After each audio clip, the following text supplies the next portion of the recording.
The alarm bells rang through the Galactic Military Academy at exactly 1400 hours. Jake Morrison looked up from his combat manual, his blue eyes narrowing as the sound echoed through the metal corridors. Around him, cadets from a dozen different species stopped what they were doing. The training hall fell silent except for the persistent ringing. Instructor Vexnar entered the room with heavy footsteps. The Krathan warrior stood 8 feet tall, his 4 arms crossed over his armored chest. His face looked like it was carved from gray stone, and the scars covering his body told stories of battles that most cadets could only imagine. He had fought in 200 conflicts across the galaxy. When Vexnar spoke, everyone listened. "Attention, all cadets!" The instructor's voice rumbled like distant thunder. "We have received urgent news from command. The prisoner known as Kaldros the Eternal has escaped from the Void Station maximum security facility." Whispers filled the room. Jake saw the faces around him change. Fear. Real fear. Lisa Carter, who sat 2 rows ahead, turned to look at him. Her brown eyes were wide. Lisa never looked scared. She was the best tactical student in their class, always calm and controlled. But now her hands gripped the edge of her desk. "For those who do not know," Vexnar continued, "Kaldros is not like other enemies. He is a genetic experiment from the old wars. His creators made him to be the perfect soldier. They succeeded too well." The instructor pressed a button on his wrist device. A holographic display appeared in the center of the room. It showed a massive figure, 9 feet tall, covered in glowing scars. His eyes burned with an unnatural light. The footage showed him walking through a battlefield while weapons fire tore into his body. Chunks of flesh exploded away from his frame. But before the debris hit the ground, his body grew back. The wounds sealed. The flesh regenerated. Within seconds, he was whole again. "He cannot die," Vexnar said simply. "Watch." The footage changed. It showed Kaldros standing in the middle of an explosion. The blast turned everything around him to ash. His body vaporized completely. Jake leaned forward. For 3 seconds, there was nothing but smoke and fire. Then, like a nightmare reforming, Kaldros's body rebuilt itself from nothing. First bones, then organs, then muscle and skin. He stepped out of the flames as if he had just taken a walk. Another clip showed orbital weapons firing from space. The beams hit Kaldros with enough force to melt steel. His body turned to plasma. But again, after a few seconds, he regenerated and kept walking. "Military forces have tried everything," Vexnar explained. "They shot him with every weapon in the arsenal. They threw him into acid. They launched him into a sun. Each time he comes back. Each time he is angrier. Each time he kills more people before they can contain him again." A cadet from the Vrel species raised one of his 6 arms. His insect-like face trembled. "How did they contain him before, instructor?" "They did not contain him. He grew bored and let them capture him. He enjoys the fear. He enjoys the chaos when he escapes. That is why command kept him in the Void Station, in the emptiest part of space, where there was nothing for him to destroy." Vexnar's 4 arms uncrossed. "But now he has escaped. Intelligence reports suggest he is heading toward populated areas. This academy may be in his path." The room exploded with noise. Cadets talked over each other, their voices rising in pitch. Some were already standing, looking toward the exits. Jake watched it all with a strange calmness. He studied the footage again as it replayed. Something caught his attention. A small detail. After each regeneration, Kaldros stood still for just a moment. 2, maybe 3 seconds. A pause. A stillness. "Silence!" Vexnar's voice cut through the chaos. "Commander Zeal has ordered a full evacuation. All cadets will board transport ships within the hour. We will not fight Kaldros. No weapon can stop him. Our only option is to run and hope he chooses a different target." Lisa stood up. "Instructor, there must be something we can do. Some weakness. Some way to fight back." Vexnar looked at her with something like pity. Cadet Carter, I have seen the greatest warriors in the galaxy try to stop him. The Krathens sent our best fighters. The Vrel deployed their war swarms. The Technological Union used weapons that break the laws of physics. Nothing worked. Kaldros the Eternal has earned his name. He cannot be killed. He cannot be stopped. The only thing we can do is survive by staying out of his way. Jake stood up slowly. He did not raise his hand. He did not ask permission to speak. He simply walked toward the door. Cadet Morrison! Vexnar's voice was sharp. Where are you going? I have not dismissed this class. Jake stopped at the doorway but did not turn around. To the armory, sir. Did you not hear what I just said? No weapon can stop him. I heard you, sir. Jake's voice was quiet but steady. You said no weapon can stop him. You did not say no weapon can help. Lisa jumped up from her seat. Jake, wait. What are you thinking? Now Jake turned to look at the class. His face was calm, almost thoughtful. Everyone heard the same thing the instructor said. Kaldros cannot be killed, cannot be stopped. So everyone is thinking about running, about evacuating, about accepting that he is unstoppable. He paused. But I keep thinking about something different. And what is that? Vexnar asked, his tone somewhere between annoyed and curious. If he cannot be stopped, Jake said slowly, then maybe we should not try to stop him. The instructor's forearms crossed again. Explain yourself, cadet. But Jake was already walking out the door.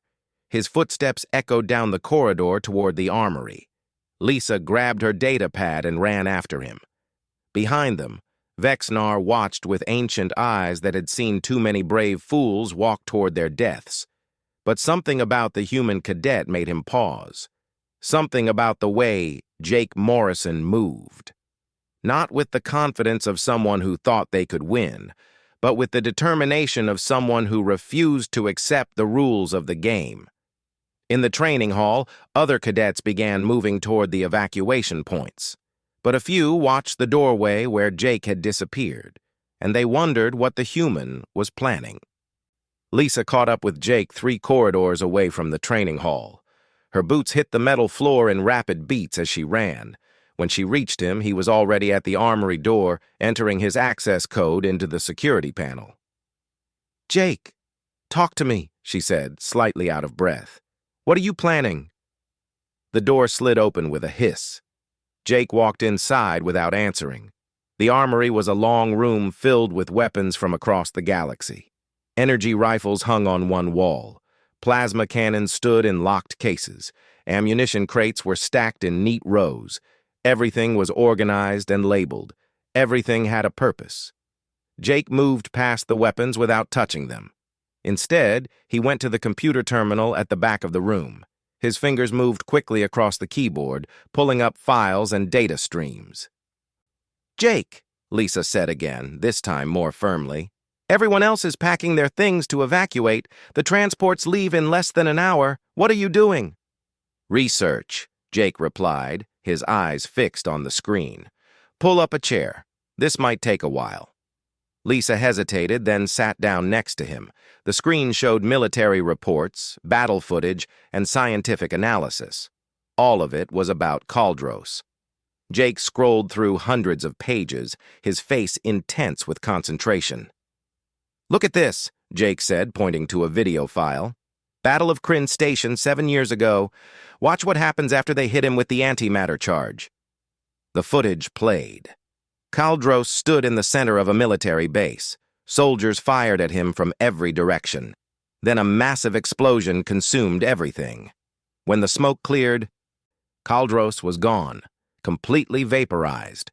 For 3.2 seconds, according to the timestamp, there was nothing. Then his body began to reform. Bones appeared first, then organs built around them, then skin covered everything. But for those 3 seconds, there was a pause. Every single battle report shows the same thing, Jake said, opening more files.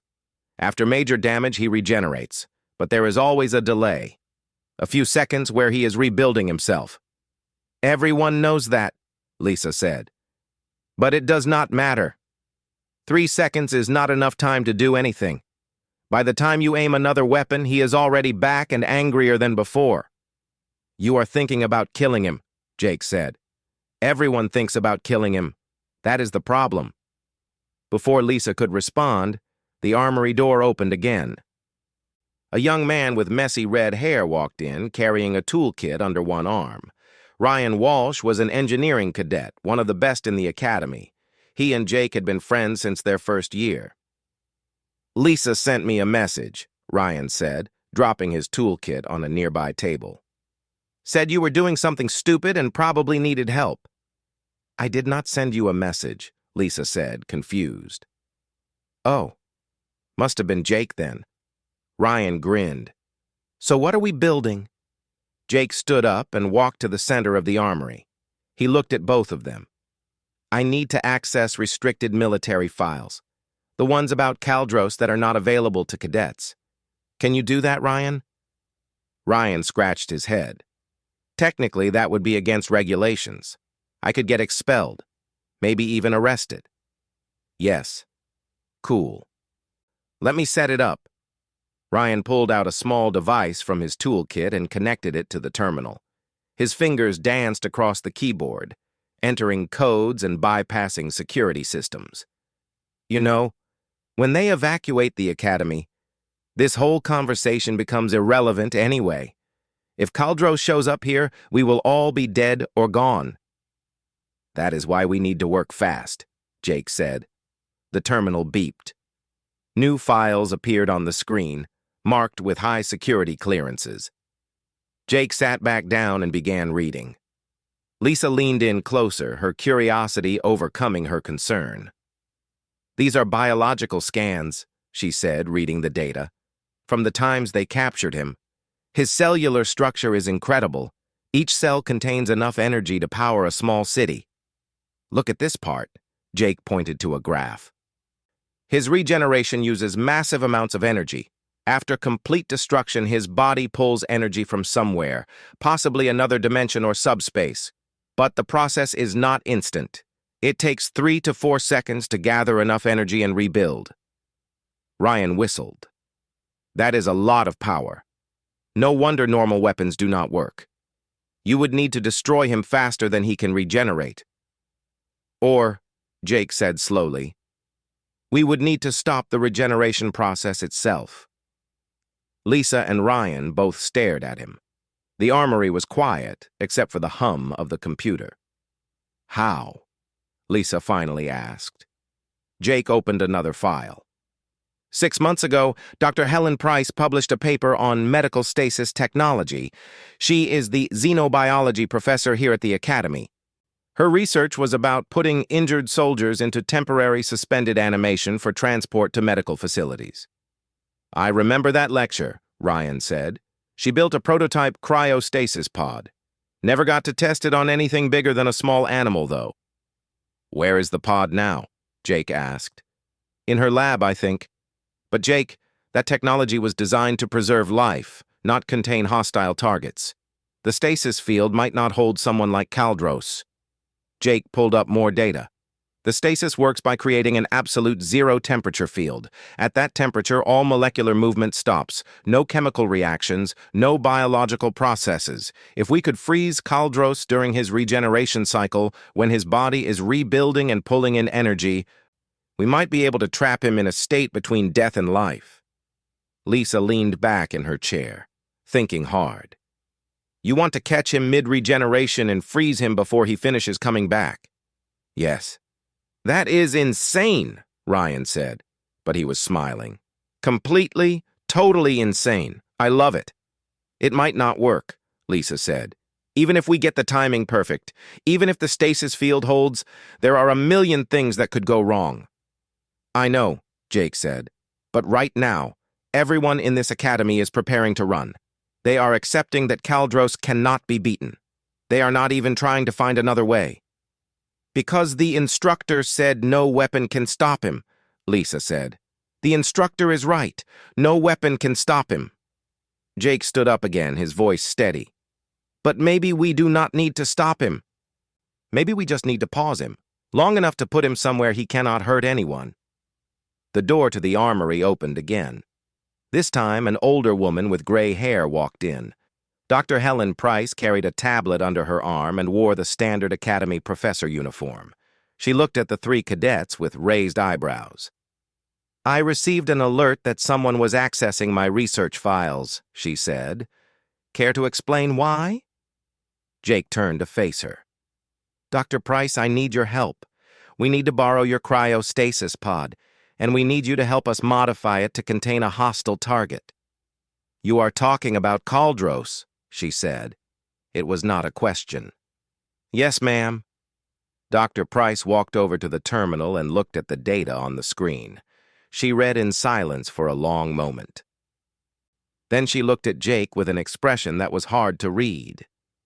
Young man, do you understand what you are proposing?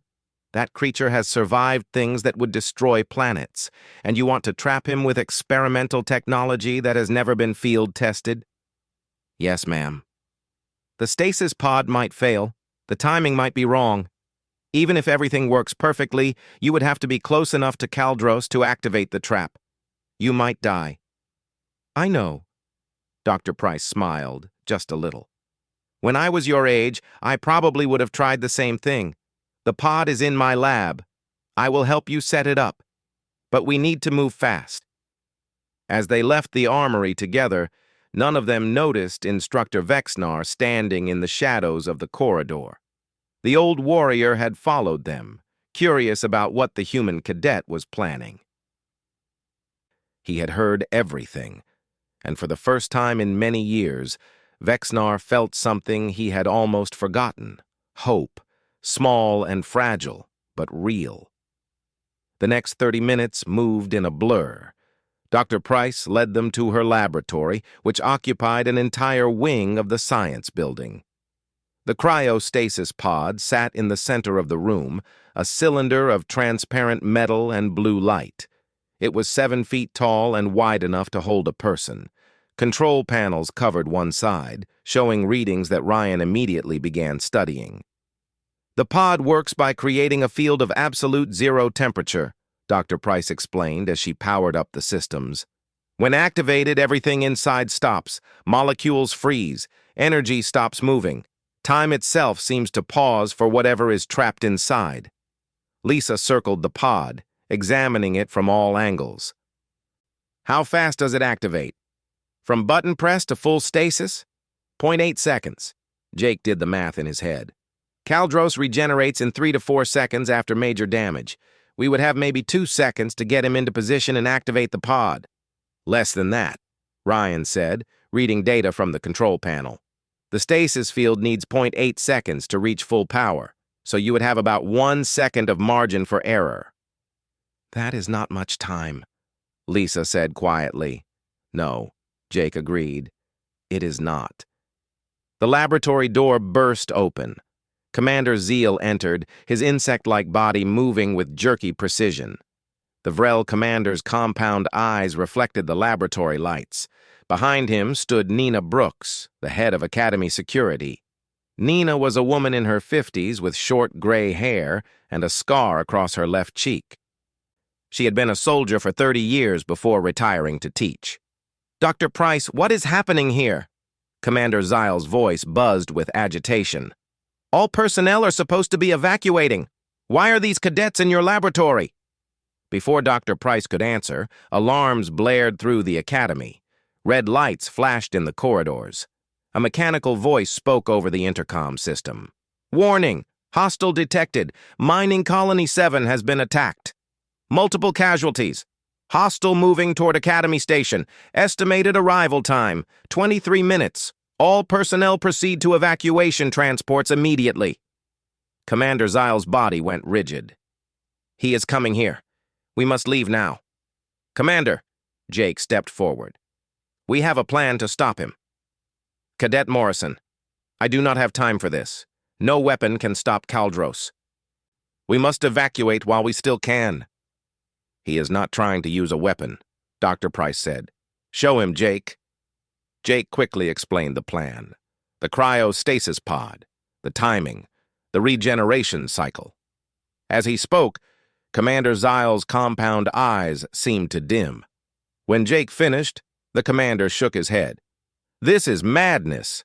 You are gambling everything on experimental technology and split-second timing.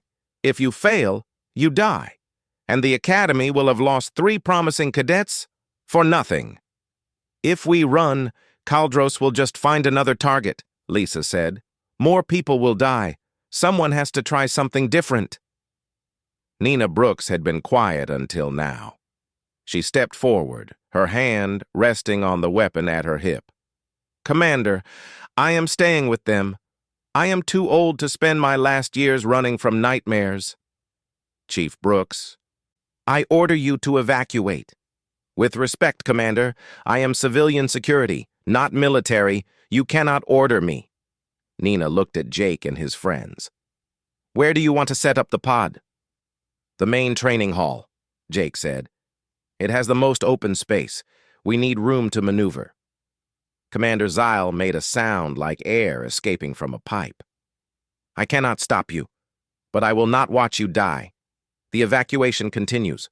Those who wish to leave have 15 minutes. He turned and left the laboratory, his body moving with what might have been sadness or fear. Ryan disconnected the pod from its power source. "We need to move this thing to the training hall. It weighs about 400 pounds. "I will help," said a deep voice from the doorway. They all turned. Instructor Vexnar stood there, his 4 arms ready. The old Krathan warrior walked into the room with heavy steps. "Instructor," Lisa said, surprised. "I thought you would be with the evacuation." "I have lived 200 battles," Vexnar said. "I have seen warriors from every species face death with courage. But I have never seen anyone try what you are attempting. If this is to be my last day, I will spend it with warriors who refuse to accept defeat." Together they moved the cryostasis pod through the corridors.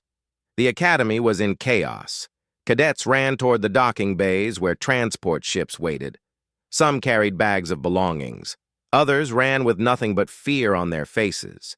A few stopped to watch as Jake and his group carried the strange device toward the training hall. The training hall was exactly as they had left it. Jake pointed to the center of the room. "There, we set the pod right in the middle." They placed it down carefully. Ryan immediately began connecting portable power cells. Dr. Price helped him configure the control systems. Lisa went to the weapons lockers and started pulling out equipment. "What are you doing?" Jake asked. "If we only have one chance at this, we need to make sure Kaldros regenerates exactly where we want him." Lisa held up an electromagnetic net launcher. "We slow him down. We control his movement. We make him come to us on our terms." Nina Brooks activated the training hall's main computer. Multiple screens lit up, showing views from cameras all over the Academy. On one screen, they could see the evacuation ships launching. On another, they saw the empty corridors, and on a third screen, they saw space outside the Academy. "There," Nina said, pointing.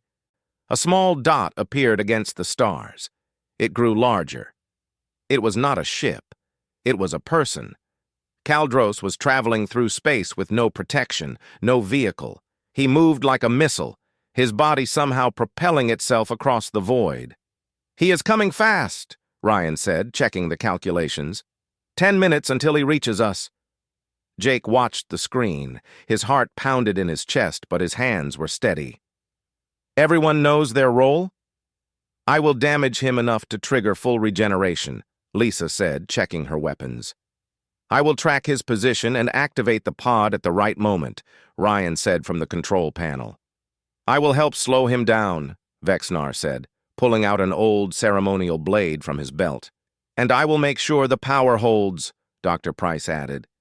Nina Brooks loaded a high-powered rifle. "I will do what I always do, protect the Academy and the people in it." They watched the screens as Kaldros reached the outer hull. He did not slow down. He did not stop. He simply punched through the metal and entered the Academy. Alarms blared louder.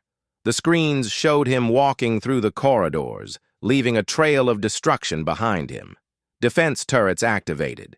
Heavy weapons fire poured down on him from the ceiling. The bullets tore through his body, ripping him apart, but he kept walking. His wounds healed before he took another step. The turrets ran out of ammunition. He crushed them with his bare hands. A squad of automated security drones flew at him. They fired energy weapons at close range. Kaldros grabbed one drone and used it as a shield. The other drone's shots destroyed their companion. Then Kaldros threw pieces of the destroyed drone at the others.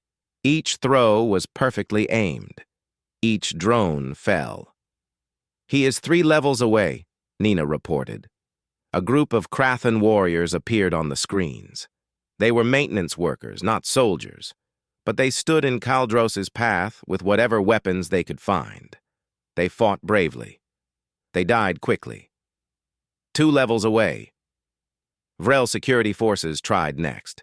They swarmed him with numbers, trying to bury him under sheer mass. Kaldros tore through them like paper. 1 level away. Jake could hear the sounds now, not just through the speakers, but through the walls, the heavy footsteps, the breaking metal, the destruction getting closer. "He is coming to this corridor," Ryan said, his voice tight. The training hall door was reinforced steel designed to withstand heavy impacts. Kaldros tore it off its hinges and threw it aside. He stepped into the room. He was bigger than the videos showed, 9 feet of muscle and rage. His eyes glowed with unnatural light. Scars covered his body, fading and reforming as they watched. He looked at them all with something like amusement. "Children playing soldier," Kaldros said. His voice sounded like grinding stone. "Where are your masters? Where are the warriors who think they can stop me?" Jake stepped forward, raising his modified plasma rifle. His voice was steady when he spoke. "We are right here." Kaldros laughed. The sound echoed through the training hall like thunder. He took a step forward, then another. Each footstep shook the floor, his eyes fixed on Jake and the weapon in his hands. "A gun," Kaldros said. "How original. Do you know how many times I have been shot? How many weapons have torn my body apart?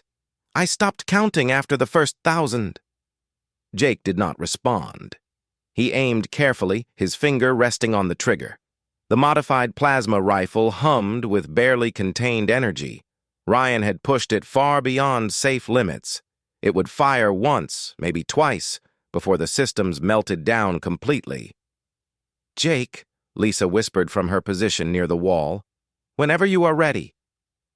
Jake squeezed the trigger. The plasma bolt hit Kaldros in the center of his chest. But this was not a normal shot. This was a massive overload, every bit of energy the rifle could produce released at once. The blast did not just wound Kaldros. It vaporized his entire torso. His upper body exploded into particles. His arms flew in different directions. His head disintegrated. For a moment, there was nothing but scattered matter and glowing energy. The training hall went silent. Everyone stared at the empty space where Kaldros had stood. "Did it work?"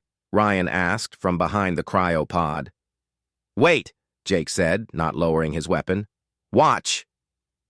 2.7 seconds passed. Then the particles began moving. They swirled together like a reverse explosion. Bones formed first, appearing out of nothing. The spine grew, the ribs built around it. Then organs materialized, followed by muscle tissue. Skin covered everything. Within 4 seconds total, Kaldros stood there again, completely whole. The scars on his body glowed brighter than before. ".0 on the plasma scale," Kaldros said, rolling his shoulders. "That actually hurt. A little." He smiled, showing teeth. "Now it is my turn." He moved faster than anything his size should move. One moment he was 20 feet away. The next he was right in front of Jake. His massive hand reached for Jake's throat. "Now!" Lisa shouted. The electromagnetic net launcher fired. The net expanded in midair and wrapped around Kaldros. Electricity coursed through the metal fibers. The net was designed to hold combat mechs in place. Kaldros stumbled, his charge interrupted. He grabbed the net with both hands and tore it apart, but it bought them 3 seconds. Jake rolled to the side and came up running. He positioned himself on the opposite side of the cryopod from Kaldros. "Ryan, how are the readings?" His energy signature dropped by 8% after that regeneration. Ryan called back. "It is working, but slowly." Kaldros freed himself from the net and turned toward Jake. "Clever, but tricks will not save you." He started forward again. Instructor Vexnar stepped into his path. The Krathan warrior held his ceremonial blade in 2 hands. His other 2 arms were raised in a fighting stance. "You will have to go through me first." "With pleasure." They clashed. Vexnar was fast and skilled, using all 4 arms in a complex pattern of strikes and blocks. His blade cut deep into Kaldros's side, but the wound healed instantly. Kaldros grabbed one of Vexnar's arms and twisted. The sound of breaking bone echoed through the hall. Vexnar grunted in pain but did not fall. He struck again with his blade, this time cutting across Kaldros's face. Kaldros responded by punching Vexnar in the chest. The blow lifted the instructor off his feet and sent him flying across the room. Vexnar hit the wall and collapsed. He did not get up. "Instructor!" Lisa ran toward him, but Nina Brooks grabbed her arm. "Stay focused," Nina said. "We help him by finishing this." Kaldros advanced toward the cryopod. He seemed to understand it was important. "What is this? A trap? Did you really think a machine could hold me?" Jake circled around, keeping the pod between them. His rifle was hot in his hands, almost too hot to hold. "Lisa, gravity wells. Now!" Lisa activated the portable gravity generators. They were training devices, meant to simulate high-gravity environments for exercise. 3 of them activated at once around Kaldros. The artificial gravity increased to 10 times normal. The floor cracked under his feet. Kaldros sank down several inches, his movements slowing, but he kept moving. Step by step, he pushed through the increased gravity. His muscles bulged, his bones creaked, but he moved forward. "Impossible," Dr. Price whispered. "Nothing human could move in that gravity." "He is not human anymore," Jake said. He aimed his rifle again. "Ryan, I am taking another shot. Get ready to record the energy readings." "Jake, the rifle is already overheating. If you fire again, it might explode in your hands." "I know." Jake fired anyway. The second plasma blast was even stronger than the first. It hit Kaldros from the side, destroying his entire left half. His arm, leg, and half his chest simply ceased to exist. The gravity wells made it harder for him to move, but they also held him in place for the shot. Kaldros's remaining eye glared at Jake. Then, his body began regenerating again. The process was faster this time, 2.9 seconds. His body rebuilt itself, pulling energy from somewhere beyond normal space. When he was whole again, he stepped out of the gravity wells as if they were not there. "You are starting to annoy me," Kaldros said, but his voice sounded slightly different, slightly weaker.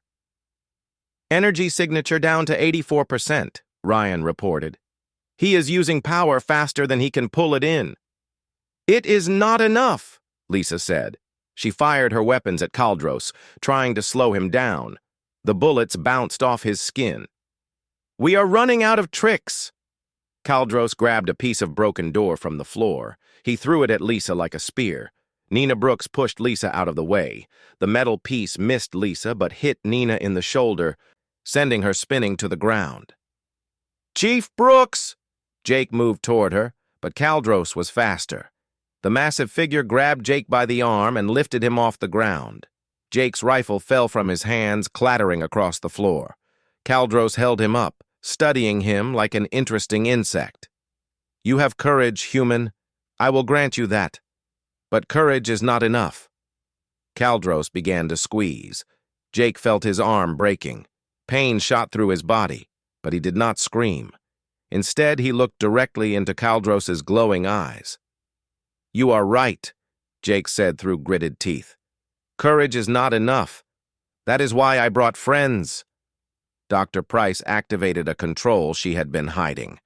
A burst of liquid nitrogen erupted from hidden vents in the floor, directly under Kaldros's feet. The super-cold liquid flash froze the ground. Kaldros's feet locked in place, stuck in the ice. He looked down, more annoyed than concerned. "Ice? You think ice can hold me?"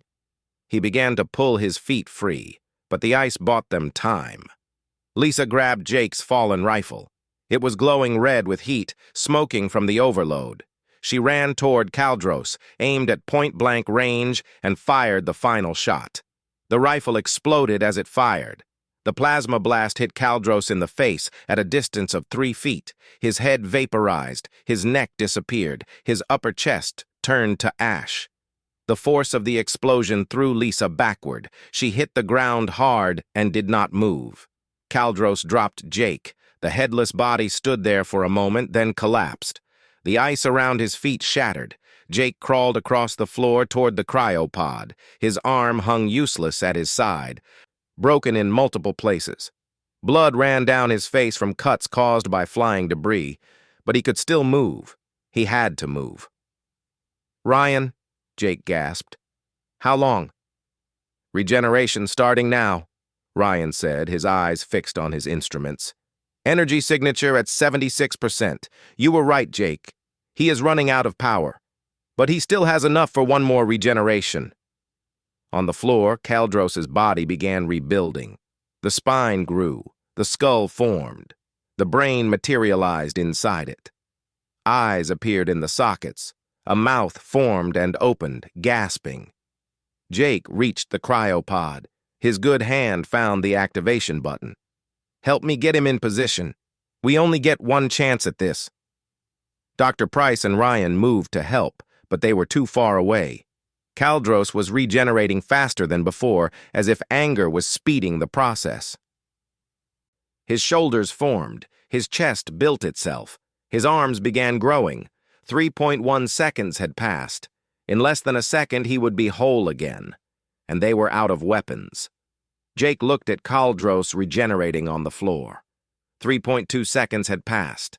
The body was almost complete. Arms were forming. Legs were growing back. In another half-second, Kaldros would stand up again, angrier and more dangerous than ever. The cryopod was 6 feet away from where Kaldros lay. Too far. They would never move him in time. Jake had calculated everything perfectly except for one thing. He had not planned for Kaldros to drop him and fall in the wrong spot. His broken arms screamed with pain. His vision blurred from the blood running into his eyes. But his mind was still working, still calculating. He looked at the pod. He looked at Kaldros. He looked at the distance between them. Then Jake saw it. A piece of the electromagnetic net, still crackling with electricity, lay on the floor near Kaldros.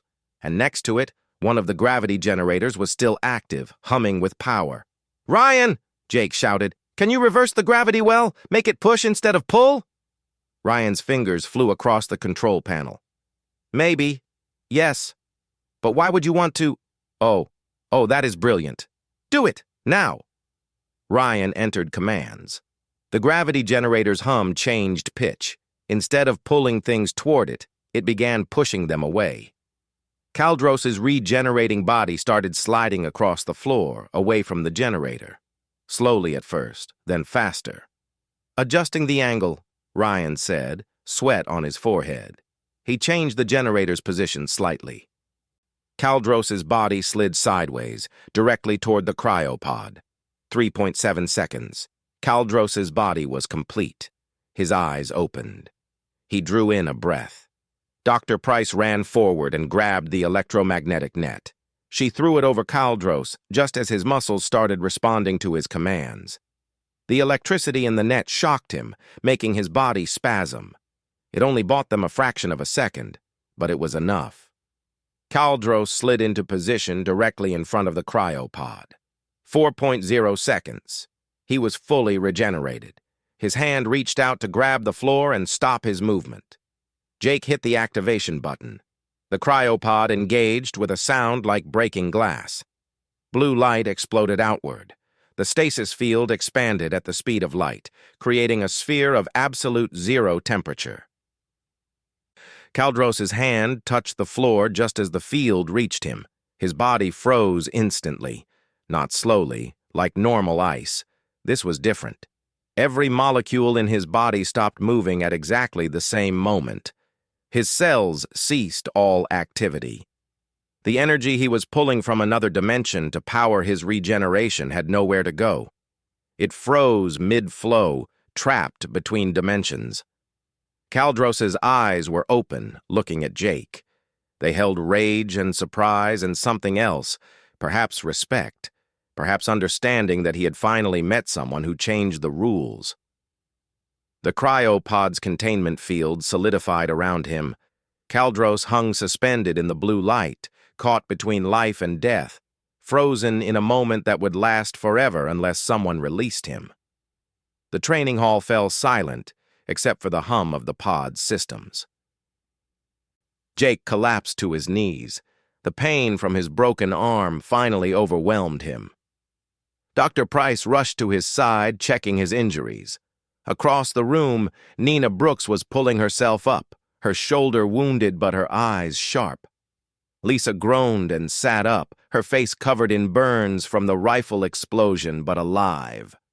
Ryan stared at his instruments in disbelief. "It is holding. The stasis is stable. He is trapped." Instructor Vexnar limped over, one arm hanging broken at his side. He looked at Kaldros frozen in the pod, then at Jake. "You did not kill the unkillable." "No," Jake said, his voice weak. "I just changed the question. Everyone kept asking how to kill him. I asked how to contain him." The training hall doors opened. Commander Zeal entered, followed by security teams and medical personnel. The commander's compound eyes swept the room, taking in the destruction, the injured people, and the frozen figure in the cryopod. "Impossible," Commander Zeal whispered. "In 800 years, across 1,000 battles, no one stopped Kaldros the Eternal." "We did not stop him," Lisa said, accepting help from a medic. "We just put him on pause." 3 hours later, Jake sat in the medical bay with his arm in a cast. The doctors had repaired the break and treated his cuts. Lisa was in the bed next to him, her burns covered in healing gel.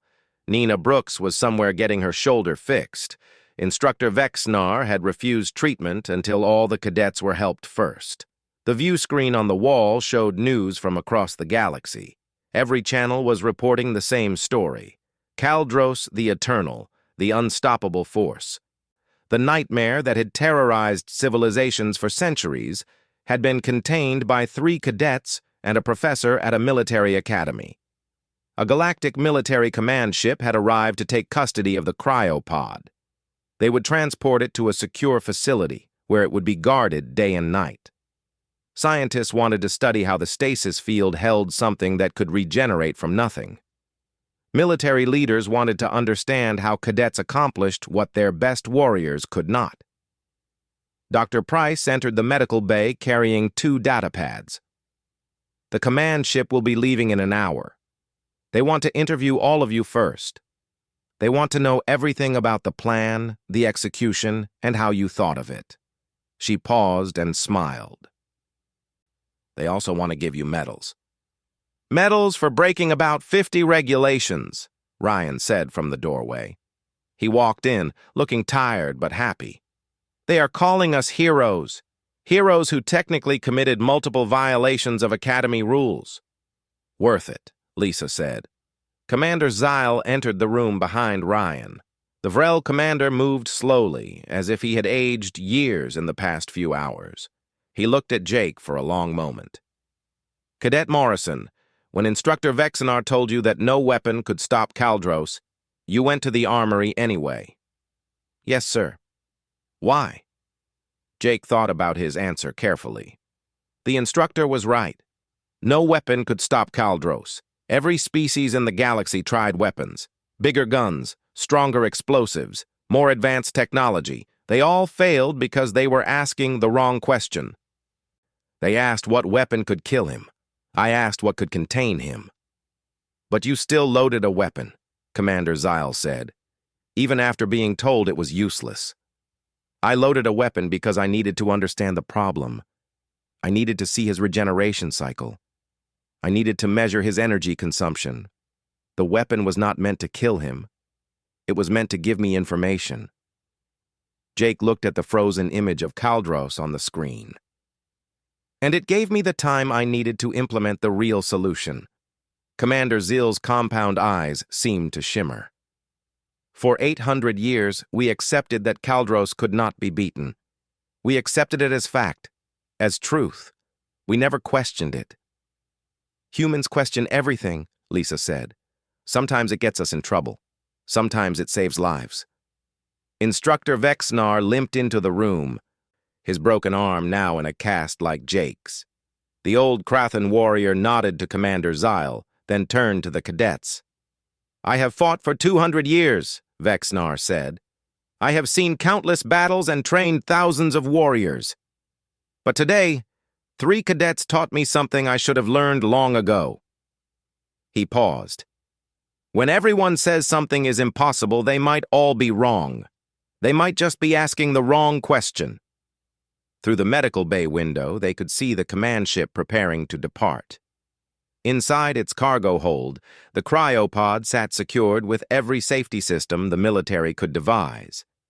Inside the pod, Kaldros remained frozen, his body caught in eternal stillness. A young cadet approached Jake's bed. She looked nervous. Excuse me, Cadet Morrison. Some of us were talking about what happened. We wanted to ask you something. What is it? The instructor said no weapon can stop Kaldros, and he was right. But you loaded one anyway. Why did you think it would work when everyone else failed? Jake smiled, despite the pain from his injuries. I did not think it would work. I thought that if everyone before me tried the same approach and failed, maybe I needed to try something different. The weapon was not the solution. It was just a tool to help me find the real answer. The young cadet nodded slowly. So you listened to what the instructor said? But you did not let it stop you from trying? Exactly. After the cadet left, Ryan sat down at the foot of Jake's bed. You know they are going to make us repeat this story about 1,000 times. Probably. And they are going to study what we did and turn it into official military doctrine. Most likely. And somewhere, another impossible threat is going to appear. And they are going to expect us to solve that one too. Jake laughed, then winced at the pain it caused. One impossible problem at a time, Ryan. Outside, the command ship launched, taking Kaldros away to a facility where he would remain frozen for perhaps forever. In the training hall, maintenance crews were cleaning up the damage and repairing the walls. Life at the academy would return to normal. But something had changed. A lesson had been learned. Not just by Jake and his friends, but by everyone who heard the story. When someone says something is impossible, they might be right about the specific approach, but they might be completely wrong about the problem itself. Sometimes the impossible just means nobody has asked the right question yet. And sometimes, all it takes is one person willing to load a weapon everyone says is useless, simply because they refuse to accept that there is no answer at.